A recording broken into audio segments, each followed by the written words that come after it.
तीसरा, आपने कब सीएम से इस विषय में बात की? चौथा, आपने वाटर रिसोर्सेज सचिव से इस विषय में कभी मुलाकात की और असली पूरे कागज को जो है, क्योंकि आप तो विधायक हैं, यहाँ के जनप्रतिनिधि हैं, तो इस मामले के पूरा कागज को आपने सरकार से क्यों नहीं मांगा? जब हमने जो है अपने व्यक्तिगत रूप से जो कोशिश की, तो हमने ये एनजीटी से हमें पता लगा कि ये एनजीटी दिल्ली से ट्रांसफ़र हुआ है। तब हमने खोजा कि किसने कंप्लेंट किया। हमारे तो नींद ही उड़ गया। ये सरकारी मंत्री ट्राइबल अफेयर्स का कोई मतलब नहीं है नदी और प्रदूषण से। वो दरखास्त दे रहे हैं भुयाडी का अतिक्रमण को हटाने के लिए। भारत के इतिहास में पहले तो भाजपा, राहुल गांधी जी हमेशा कहते हैं ये अरबपति लोग की पार्टी है।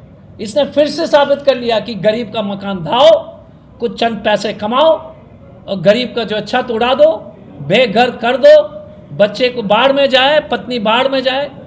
हमारी जो है गाड़ी बड़ी होनी चाहिए और हमें ज़मीन खरीदते रहना चाहिए। अपने छोटा सा स्वार्थ के लिए हज़ारों जो है जमशेदपुर के हमारे भाई और बहनों को खतरे में डाल दिया है, और इसके लिए सरयू राय जी दोषी है। हमने 5 सवाल किया है, वो जवाब दें। लास्ट में क्रेडिट जी भी सरयू राय जी फेसबुक और ट्विटर में लिखते हैं 10 बजे कि हमारे वकील ने जो है दरखास्त दिया है एनजीटी में और दरखास्त स्वीकृत हो गई है। 1 बजे खबर आती है कि वो तो निरस्त किया गया है। तो बिना पता, देखो किस तरह के व्यक्ति हैं। या भाई साहब रुक जाते, आप तो पूरी तरह से मुंह काला हो गया आपका। आपने कहा कि 10 बजे हमने स्वीकृत हो गए, 1 बजे जो है कोर्ट कहती है कि आपका जो है दरखास्त जो है रद्द किया गया। तो इसीलिए आपसे अनुरोध है कि ये अर्जुन मुंडा जी और सरयू राय जी का किस तरह का अनैतिक पैसे के लिए क्या संबंध है, इसकी जांच जरूर होनी चाहिए सरकार के द्वारा। तो उनको लगा नहीं ना कि इतनी जांच होगी। बॉस, इनको कभी नहीं लगा कि पढ़े लिखे इंसान जाकर कागज़ निकालेगा। ये तो इतने साल से लोगों को बेवकूफ़ बना रहे थे। हम भी नहीं, बस इनका नहीं, इनको चुनाव तक बस्ती को बचा के रखना और उसके बाद तोड़वाने का नियत थी। यही तो था खेल। चुनाव जीतो, चुनाव के बाद बम बम बुलडोजर। 3 महीना और बस खींच लेते, आचार संहिता लग जाता। लड़ाई तो इसीलिए है। तो देखिए शातिर कभी कभी जो ना बहुत तेज़ होना या ज़्यादा तेज़ होने से नुकसान होता है। इनको नहीं लगा कि हम इसका कागज़ निकालेंगे, क्योंकि कागज़ ही नहीं मिल रहा था। ओरिजिनल कागज़ का कंप्लेनेंट कौन है? हमने राकेश जी से भी पूछा था कि असली कंप्लेंट मिल ही नहीं रहा था, सरकार भी नहीं दे रही थी। तो वे दिल्ली से जो है हमने कहा कि कैलकाटा कैसे पहुंचा मामला,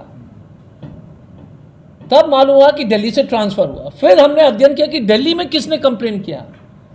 और हज़ारों केसेस से 1 साल का जो है आपको हर केस को खोजना पड़ता है, आसान नहीं है।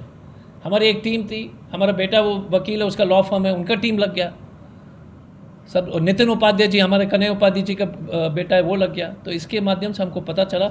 इसलिए ऐसे नेता लोग जो अपने लोग के मकान तोड़ने के लिए, चुनाव जीतने के लिए गाड़ी के सामने आएंगे, स्थगित हो जाएगा। जैसे चुनाव खत्म हुआ, बुलडोजर। सरयू राय जी, जवाब दो जनता को। सर, बस्ती की तरफ से जैसे आप हाई कोर्ट में पब्लिक के नहीं, देखिए एक चीज़ है, ये तो क्लियर हो गया है कि सरयू राय जी ने गुमराह किया है। अब बस्ती वाले इनके इलाज करेंगे। आप बताओ कि अगर हमको मालूम होता कि हमारे विधायक ने झूठ बोला, हमारे विधायक ने असेंबली में कभी सवाल नहीं किया, हमारे विधायक ने एक बार भी सीएम से बात नहीं की, हमारे विधायक ने ये कागज़ नहीं निकाले, और आप बताओ कि अगर ये बोलते हैं कि अर्जुन मुंडा जी के कंप्लेंट पर ये सब हो रहा है, कभी बोले? खेल तो यही है। तो जनता की अदालत में मतलब इनकी फैसला, जनता की अदालत, और उसके बाद में देखेंगे क्या क्या कानूनी जो है कदम हम उठा सकते हैं। लेकिन मैं राय जी को एक ही राय दूंगा कि इस तरह का धोखा जनता के साथ करना उचित नहीं।